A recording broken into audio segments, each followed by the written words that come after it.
अस्सलाम वालेकुम दोस्तों वड्डी खबर है जी।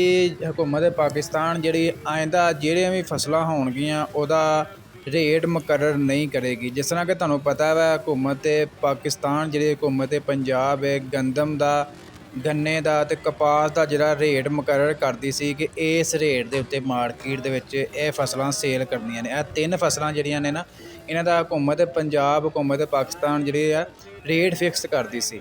ਤੇ ਆਇੰਦਾ ਜਿਹੜੀਆਂ ਵੀ ਫਸਲਾਂ ਆਉਣਗੀਆਂ ਗੰਨੇ ਦਾ ਅੱਗੋਂ ਪਤਾ ਕੋਈ ਸੀਜ਼ਨ ਆਉਣ ਲੱਗਾ ਗੰਨੇ ਦੀ ਫਸਲ ਆਉਣੀ ਹੈ ਤੇ ਇਹਦਾ ਵੀ ਐਰਕਾਂ ਰੇਟ ਮੁਕਰਰ ਨਹੀਂ ਕੀਤਾ ਜਾਏਗਾ।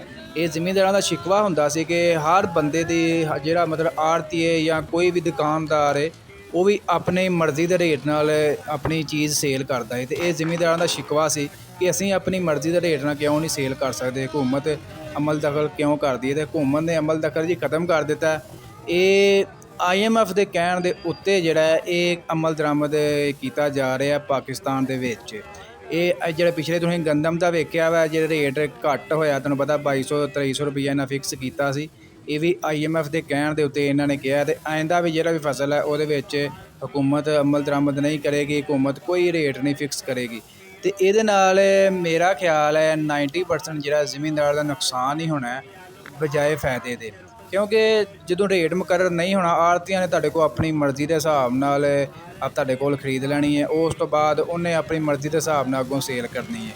ਇਹਦੇ ਵਿੱਚ ਜ਼ਿਮੀਂਦਾਰਾਂ ਦਾ ਬਿਲਾ ਤਲਕ ਕੋਈ ਫਾਇਦਾ ਨਹੀਂ ਹੋਣਾ ਬਲਕਿ ਨੁਕਸਾਨ ਹੀ ਹੋਣਾ ਕਿਉਂਕਿ ਜ਼ਿਮੀਂਦਾਰ ਦੀ ਫਸਲ ਜਾਣੀ ਹੈ ਰੁੱਲ। ਅਤੇ ਅੱਗੋਂ ਜ਼ਿਮੀਂਦਾਰਾਂ ਦੇ ਹਾਲਾਤ ਹੋਰ ਖ਼ਰਾਬ ਹੋਣ ਵਾਲੇ ਨੇ।